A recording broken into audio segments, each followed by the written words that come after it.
Waalaikumsalam. Halo Halo, Kak. silakan masuk. Oke. Baik. Duduk Kak. Oke Kak, makasih.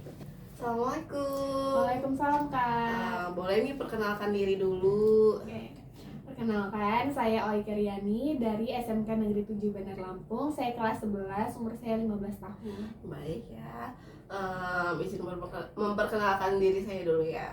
Saya juga ya. Oke Kak. Nama saya Nabila Andini. Saya dari Universitas UIN Raden Intan Lampung, Fakultas Tarbiyah, Prodi BKPI. Nah, kebetulan nih ada apa? Ada kedatangan OI ke sini. Saya mau konseling sih Kak. Konseling, baik. Syukur ya hari ini kita dapat berbicara tentang kebiasaan belajar OIK ya, terutama yang berkaitan dengan penggunaan smartphone.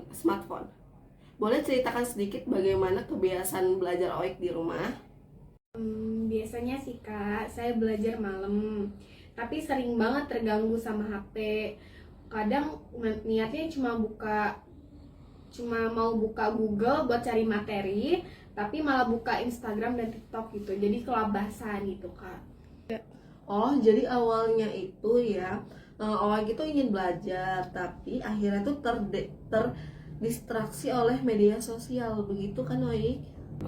Iya Kak, bener banget.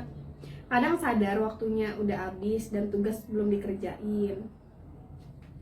Kira-kira ya kalau hal itu terjadi, apa sih yang OIK rasakan setelahnya? Saya sering nyesel sih Kak, kayak kecewa sama diri sendiri karena nggak bisa fokus. Tapi besoknya keulang lagi gitu. Kalau itu tuh wajar sekali ya OIK dalam CBT. Kita akan coba melihat hubungan antara pikiran, perasaan, dan perilaku ya. Jadi OIK ini selama ini sadar nggak pikiran apa yang muncul sebelum OIK akhirnya buka HP saat belajar? Biasanya saya mikir sih Kak, kayak gini nih, bentar aja istirahat dulu, scroll TikTok dulu gitu. Tapi ternyata jadi lama dan labas gitu Kak. Nah, pikiran bentar aja deh atau nanti dulu deh gitu ya.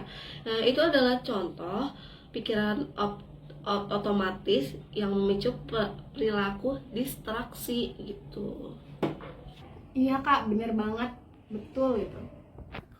Nah, dari yang Oik bilang tadi ya, sering terdistraksi karena pikiran kayak dulu atau nanti dulu ya. Jadi sekarang ini masih sering nggak sih terjadi seperti itu? Masih sih Kak, tapi saya mulai coba matiin notifikasi HP pas belajar. Nah, bagus sekali ya. Sekarang kita mau coba identifikasi lebih dalam ya saat OIK mulai belajar. Apakah yang biasanya OIK pikirkan tentang belajar itu sendiri? Kadang saya mikir, belajar itu bikin capek dan bosan.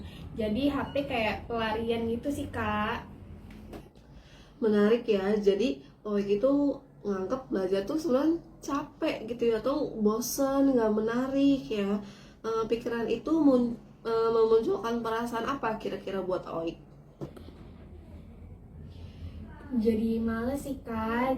Jadinya pengen hiburan gitu. Pengen yang lucu-lucu, pengen yang santai-santai gitu Kak. Dan itu ya perilakunya akhirnya OIK jadi buka TikTok. Mungkin OIK itu habis belajar sedikit gitu, butuh self reward ya kan. Iya Kak, Buat naikin mood atau buat ngumpulin energi. bener. Oke. Iya sih Kak, bener banget. Aku Sekarang ya coba pikirkan apakah selalu benar bahwa belajar itu sangat membosankan gitu. kalau dipikir-pikir enggak sih Kak. Enggak juga, kadang seru kalau pelajaran yang saya suka aja gitu. Nah, itu tuh namanya restrukturisasi ya. Restrukturisasi kognitif ya. Kita ubah pikiran dari belajar itu membosankan, belajar itu capek ya. Jadi belajar itu menyenangkan kalau OIK tahu caranya bagaimana. Boleh kak, setuju saya. Nah, sekarang kita akan membuat rencana tindakan untuk membantu Oik lebih fokus belajar tanpa terganggu HP. Gimana tuh kira-kira? Oke kak, boleh, setuju banget aku. Berarti kita mulai dengan situasi yang sering menggoda kamu untuk buka HP gitu ya. Biasanya sih apa sih kira-kira gitu? Biasanya kalau belajar di kamar dan HP ada di meja sih kak. Baik ya, jadi solusi konkretnya itu bagaimana kalau kamu meletakkan HP di ruangan lain selama waktu belajar gitu, bagaimana? Bisa sih kak, tapi takut ada pesan penting dari teman ataupun keluarga gitu. Oke ya, kalau begitu kamu bisa atur waktu belajar dalam blok 30 menit ya. Setelah 30 menit itu kamu boleh cek HP tuh selama 5 menit. Gimana? Jadi misalnya kayak ya 30 menit belajar, terus kalau kamu udah 30 menit kamu udah merasa bahwa capek, bosen gitu ya, kamu boleh tuh 5 menit, dalam waktu 5 menit itu kamu mencoba menaikkan mood kamu gitu. Tapi inget ya, materi belajarnya jangan sampai kelupaan gitu. Wah, kayaknya bisa dicoba sih kak. Nanti aku coba ya kak. Kita juga bisa ya buat self talk positif, misalnya saat pemikiran scroll dulu atau buka YouTube dulu buat nonton gitu. Kalau itu muncul, kamu ganti dengan fokus dulu deh. Kalau kerjanya sudah selesai baru nanti boleh buka HP. Iya kak. Kayaknya ngasih izin tapi tetap ngontrol aja sih kak. Tepat sekali tuh Oik ya, itu namanya strategi CBT untuk menggantikan pikiran otomatis dengan pikiran rasional. Nah, tadi kan sudah ya berbincang, kamu mencoba strategi tadi. Bagaimana hasilnya Oik? Lumayan sih kak, saya bisa belajar 1 jam tanpa buka HP. Kadang masih tergoda tapi lebih bisa nahan dan ngontrol diri aja sih kak. Bagus tuh Oik ya. Nah, itu perkembangan yang signifikan ya. Jadi kamu itu merasa ada perbedaan gitu dalam hal konsentrasi. Kamu tuh merasa ada nggak sih perbedaan dalam hal konsentrasi atau hasil belajarnya? Iya sih kak, saya lebih cepat selesai tugas. Terus nilai ulangan kemarin juga naik, alhamdulillah. Masya Allah, luar biasa sekali ya. Berarti usaha kamu itu mulai terlihat gitu hasilnya. Kalau boleh kamu simpulkan ya, apa yang paling membantu dari proses ini? Mungkin karena saya mulai sadar ya kak, kalau pikiran bentar aja itu jebakan. Jadi saya itu lebih waspada dan bisa ngatur diri dan kontrol diri gitu kak. Masya Allah, hebat banget ya.